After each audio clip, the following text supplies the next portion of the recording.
Fala galera, então chegamos a esse segundo episódio da segunda temporada de The Last of Us. E o meu sentimento, eu gravo isso aqui sem cortes, tá? Gravando diretamente aqui.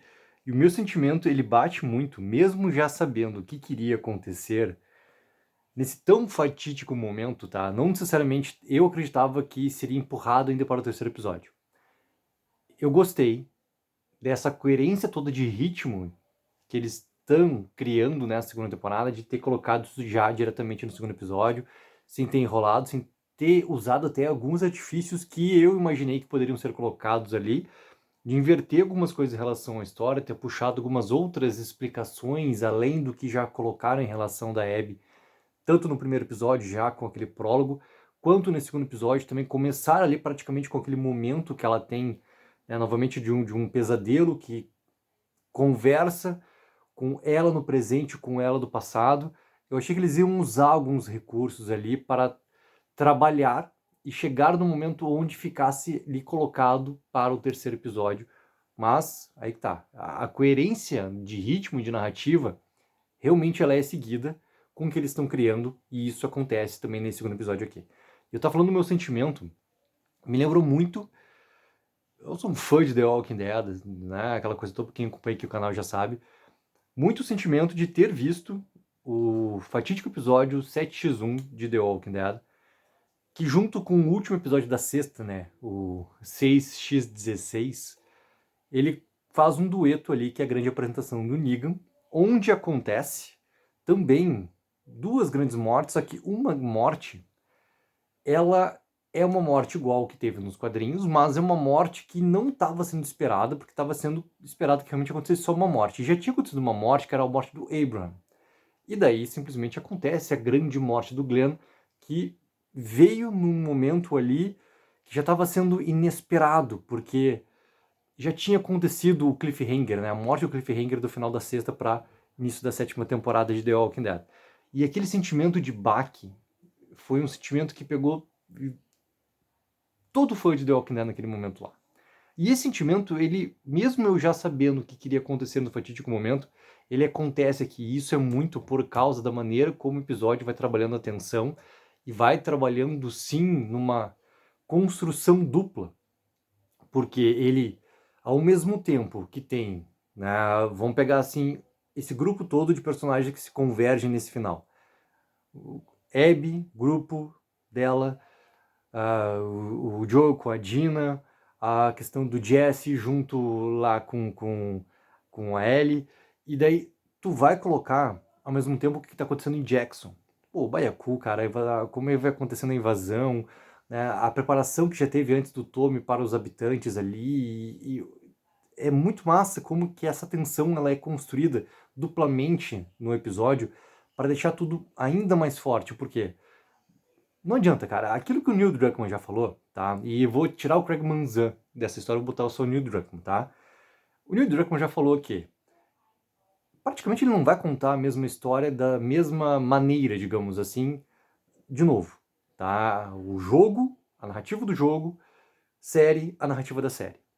Então, seguindo o que o próprio Neil Druckmann fala, dentro da série, essas diferenças de quem estava em qual lugar, qual era a dupla real, o que tal ponto, ele tem que funcionar dentro da estrutura da série, porque é isso que realmente, dentro dessa adaptação, ela tem que funcionar, entendeu? Então, essas diferenças, cara, para mim, assim, elas são até menores do que pega real para mim. Se a história tá funcionando ou não dentro dessa proposta que eles estão apresentando. Dentro da série, independente de eu já saber qual dupla tava com quem, como que vai realmente se criar aquela situação lá. E para mim, esse segundo episódio aqui, ele é exemplar também nessa construção, por causa que, além de chegar nesse ápice todo, digamos, o primeiro ápice que ele tinha que chegar realmente, chegar de uma maneira com uma construção de tensão muito bem feita, ele coloca também uma nova informação sobre o que está acontecendo em Jackson, porque conversa tudo em relação a Tommy e Joe e essa falta de comunicação que vai acontecendo ali. E essa falta de comunicação também é importante para aumentar também essa tensão toda colocada.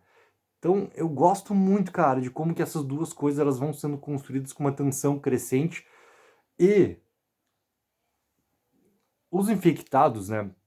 É que tá, eu pegar até essa parte aqui nesse momento. A relação toda que tinha, né? Já ter parecido lá atrás a questão, né, daquilo que a gente já sabia de informação da primeira temporada. Pô, eles vão realmente ter aquela questão de ter a passagem ali do que está colocado na tubulação para que acorde lá os infectados e que nisso eles acabem chegando em Jackson. E esse segundo episódio ele até pega e preenche uma lacuna que é importante, porque a gente tinha visto o tubo de uma posição, digamos assim, né? Tinha visto ali ela colocada de frente em relação ao tubo. Agora com a quebra do tubo, a gente vê que existia uma camada morta ali, né, de vegetação, que quando tirada, aí sim, pô, aquele cara lá pegou e viu o que estava acontecendo ali dentro da tubulação e vai correndo já avisar. E ao mesmo tempo, não tem mais tempo para nenhum tipo de preparação. Então, eles preenchem uma lacuna que é importante também, resolvem uma coisa que ficou um pouco solto no primeiro episódio, mas se entende do porquê que não se percebeu logo de imediato o que estava acontecendo dentro daquela tubulação lá. Tá? Eu acho importante a série dar logo essa explicação ali. Então, a construção de tensão, cara, ela tá muito bem feita durante todo o episódio para culminar. E daí a gente chega nessa grande questão, tá? Que é a outra parte muito falada, tanto aqui nos comentários, né, do vídeo de crítica do primeiro episódio, quanto por toda a internet, né? Sobre a Ellie. E a Ellie sobre o seu temperamento, sobre essa questão toda muito mais infantilóide do primeiro episódio, e coisas que estavam realmente irritando como uma adolescente, mesmo não sendo mais uma adolescente, mas uma adolescente petulante e coisas afins, a personalidade de uma adolescente petulante, praticamente isso, tá? Que estava acontecendo durante aquele primeiro episódio lá. Que para mim ficou claro que era uma construção exacerbada para que tenha o baque fenomenal do momento que acontecesse, como aconteceu agora no segundo episódio. E isso vai, obviamente, trazer a personagem como um roupante. E talvez essa escolha toda tenha sido para deixar tudo ainda mais forte. E é o que eu acredito que realmente aconteceu. É óbvio que a partir de agora a gente vai ver essas mudanças todas também, como que elas vão funcionar dentro da série. Só que como eu confio muito, cara. Aí eu vou botar de novo o Craig Mazin na conversa, né? Eu tinha tirado ele lá antes, eu vou colocar ele novamente do lado do Neil Druckmann. Essa construção dos dois para a série, ela para mim ela tem muito mais acertos do que erros, e antes dos erros algum ou outro tipo de problema. Então eu confio muito no que esses dois realmente estão pensando em como que a segunda temporada ela tem que ser desenvolvida e esses aspectos também em relação a personagens. E para mim essas coisas todas que a Ellie demonstra ali no primeiro episódio, de maneira, cara, tão, novamente, cara, exacerbada, que pode ter sido irritante para muitos, já tinha muitos indícios disso dela na primeira temporada, esses aspectos ali. Então, acho que tudo tá num momento onde realmente foi feito para que esse baque todo seja, cara, um tiro de canhão praticamente nela. E é realmente o que a gente vê sendo construído. E, cara, por que eu falei da sensação de The Walking Dead no 7x1 lá? Essa sensação, quando chega toda a sequência do chalé, ela tá ali. Porque tu tá vendo algo que, independente de ter visto antes, né, no jogo ou não, tu já tem ali a motivação nesse momento da série, por que a Abby vai fazer o que ela vai fazer a partir dali. Então tem uma calma e uma posição plena que a posição que o Joel tá, de estar completamente indefeso, né, ele não tem o que fazer naquela situação toda, aquilo ali vai aumentando, porque a calma com que a Abby vai executando tudo, ela provoca ainda mais atenção. E isso tem que funcionar, vou repetir, para a série de TV. E para cá, cara, foi muito bem feito. Foi muito bem feito. E obviamente que os aspectos todos do jogo, eles estão ali, com um ou outro detalhe de transformação, ele tá ali, o espírito, ele tá ali, só que ele tá exacerbado porque agora a gente tá vendo uma questão de live action. E para mim a Kathleen Dever, ela tá muito bem, ela tá mandando muito em toda aquela sequência ali. Assim como o seu Pedro Pascal. O Pedro Pascal, a gente falar bem do Pedro Pascal já é uma coisa, né, que se repete, querendo ou não. Tá espetacular. Toda a construção está espetacular, ela tá tensa, ela traz esse sentimento todo de uma perda iminente que tu procura algo que pode ser uma salvação e não existe essa salvação.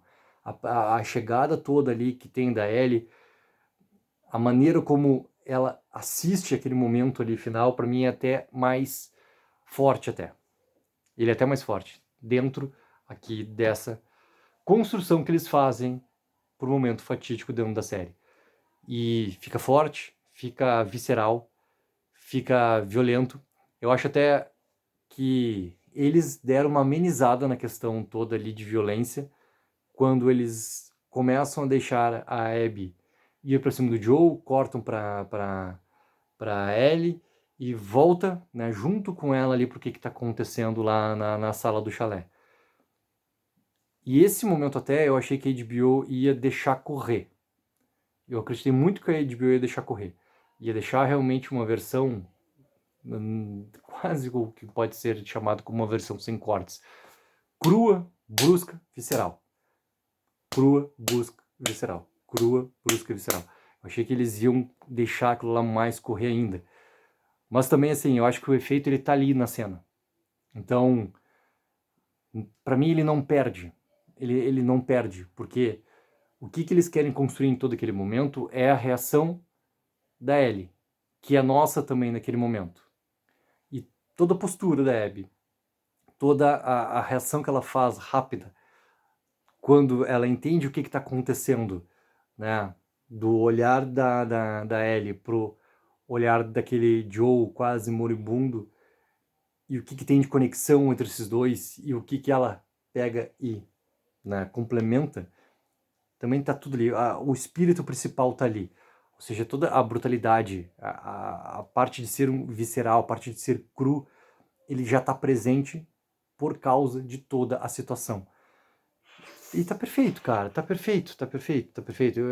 Esse é um daqueles episódios que ele realmente, como saiu numa das entrevistas durante essa semana, eu não lembro para quem foi essa entrevista agora nesse momento, vai me falhar muito a memória, tô ficando velho, que realmente o ator que interpreta o Tommy falou que provavelmente esse segundo episódio iria sobreviver ao tempo, que iriam se lembrar da maneira como esse episódio todo ele é executado daqui a 5, 10 anos, como eu acabei de falar da sensação do 7x1 de The Walking Dead.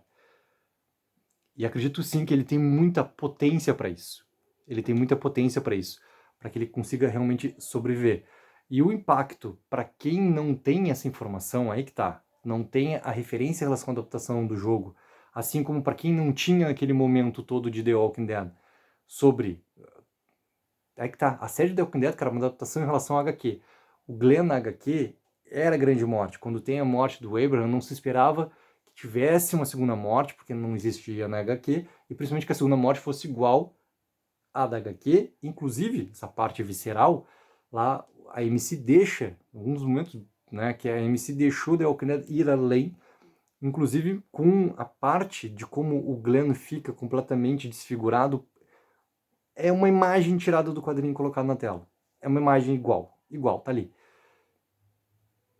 Mas igual aquela informação já se tinha da HQ, ou seja, pode ter sido a parte do ter tido ali a surpresa por causa do momento, mas o Glenn morrer era algo que já se conhecia da adaptação por causa da HQ, para quem já tinha lido a HQ, ou para quem já tinha pego uma informação online e tudo mais.